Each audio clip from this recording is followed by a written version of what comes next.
Right, okay, been fucking dilly-dallying, so time to just hit record and start talking. This episode is thanks to somebody who messaged me there yesterday and said, like, you haven't uploaded that in like 6 days. What's the story? And that guy is current friend of the show and future guest. I was about to say his name's Archie. Fucking gas. I know Archie years, and Archie's his name, and that's how I was introduced to him, and that's how I know him, and he reserves a space in my brain under Archie, okay? But then, of course, one day I find out his name's not Archie, it's Adrian Gamble. What a stupid name, Adrian Gamble. He doesn't look anything like an Adrian, or a Gamble. I don't think I'd ever even heard the fucking word Gamble. Must be a Cork thing. Thick Cork accent on him. I'll have to get subtitles. But anyway, Archibald is going to be joining us on the podcast this coming week, hopefully.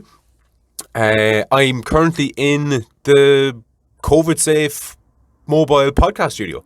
This is literally the first recording that's been made in it, outside of, testing and shit. It's not exactly soundproof by any stretch of the imagination, which, I kind of knew because I didn't build it out of soundproof material. The idea is to bring it to a quiet location.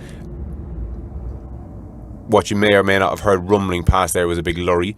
This van is currently parked to the side of my house, and my house is permanently parked by the side of a main road.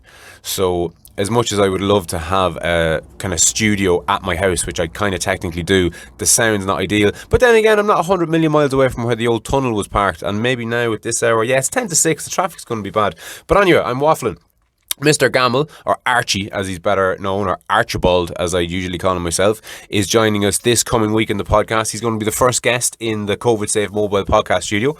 And I'm quite happy with it. I'm not going to lie to you. The Perspex is in. I'm going to have to get a dehumidifier by the looks of things because I'm in here about 20 minutes and the Perspex has fogged up nicely. There's a little unforeseen problem, but a little dehumidifier should do the trick. Power. I've been talking to another current friend and future guest of the podcast, Sean Hosey. Sean is my electrical man, basically. He's been giving me a dig out into how I'm going to power this thing when it's on the road. I could hook it up to the van battery, but then I wouldn't be able to drive it home because it'd drain the battery, basically. The van battery isn't powerful enough to do the job. I, in my innocence, as I think I mentioned before, thought I'd be able to go into Argos and buy a big battery thing that could power a laptop and a couple of lights, and maybe not a heater because I know heaters are mad hard in electricity, but basically do the job.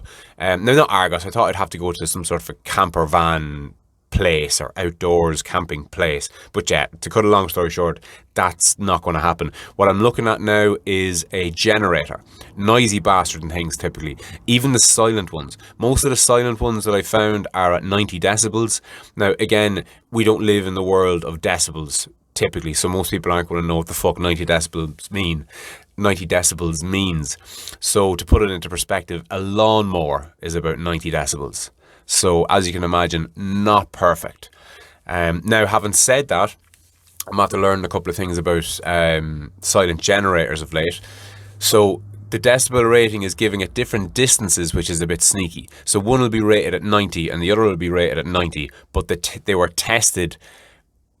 They put the microphone basically, or the decibel meter, or whatever the fuck they use, 20 feet away from what they were testing. Now that seems to be a standard. Most of them are 20 feet.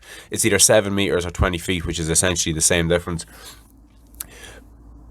But the other thing is then, so sorry, some of them will say they're at 7 meters, some of them will say that they're 20 feet, some of them won't say anything, and you kind of assume they're at 20 feet, but are they further? Who fucking knows?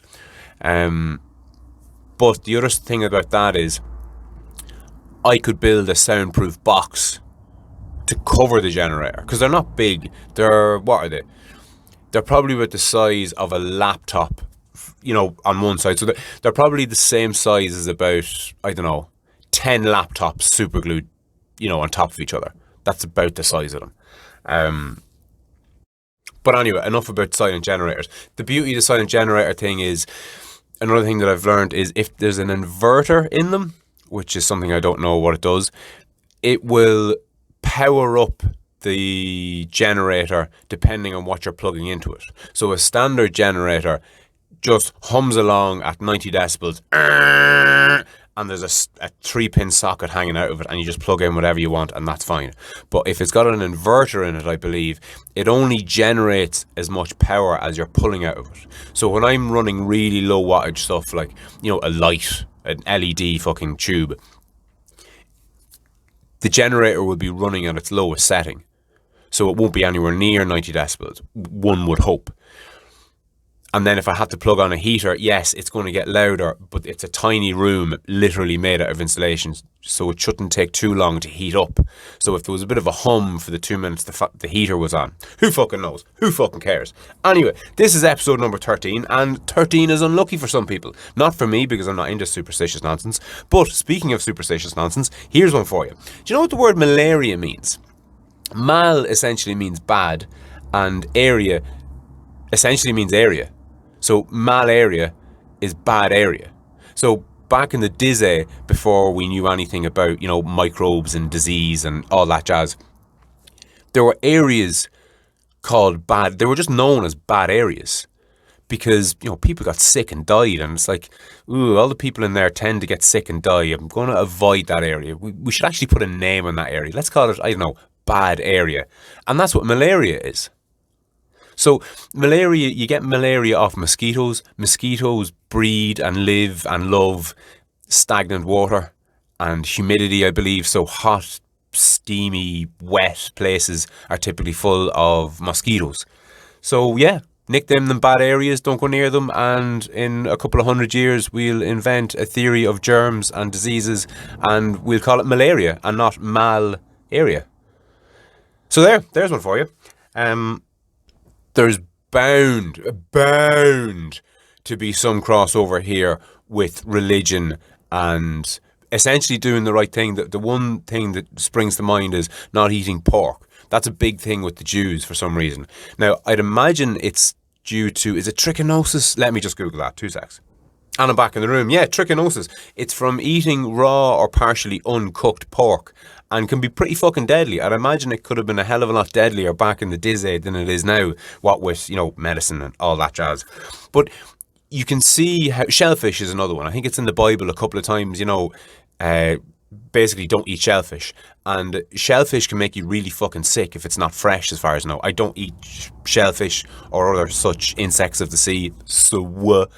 But yeah, there for you now. So there's malaria and trichinosis I've covered today. And we're only 7.5 minutes in. Whoop de fucking do.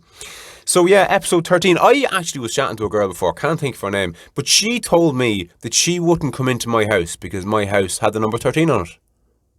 That would have been, I don't know, it was a long time ago, 10 years ago, but it was in the 21st century. It's not fucking insane that somebody would be that, I don't know, that what? Superstitious, I suppose. But anyway, speaking of superstitious, I remember herself, the wife, she was going through a bad patch. It could have been miscarriage number 1, miscarriage number 2, something like that. Not great. And she was in the kitchen and I don't know, she was fucking sobbing or just fucking down on herself, and I was trying to console her, and she was having, not that she was having none of it, but when you're fucking down and you've reason to be down, a pat on the back from your fucking husband isn't exactly what you need. It's, you want your problems to disappear, not be told, oh, you'll be grand, don't worry, blah, blah, fucking blah. But anyway, she ended up mentioning that she saw 2 butterflies that day. And I was like, fuck off. And she was like, yeah. And I was like, no fucking way. Jesus Christ, if that isn't a sign of good things to come, I don't know what is. I mean, the whole butterfly thing, from the whole transformative thing about butterflies. They start off as caterpillars and then they grow into a pupa or a cocoon or whatever it is, and then they transform into a butterfly. Like they're nature's metaphor for change. Like, I mean, that's surely a good sign of things to come, I said to her. And she just looked straight through me and she went, they were dead, Frano. And of course I went, I don't believe in any of that superstitious fucking nonsense anyway. And we got a bit of a laugh out of it, like. But it's fucking mad how me and everybody else included, we'll indulge in a little bit of superstition every so often. We don't do it intentionally, I suppose. It seems to be part of us. We all have a bit of it. Like, I'd be lying if I didn't say I had a little bit of it myself. Now, I don't give a fuck about the 13th floor in a building or the 13th anything, basically. And I'm not afraid of ghosts or any of that nonsense. But there are superstitions, and I can't, for the life of me, I can't think of one. But I'll stick with ghosts. Generally speaking, ghosts are known to hang out in kind of dodgy areas. Dimly lit, damp, dark, out of the way places.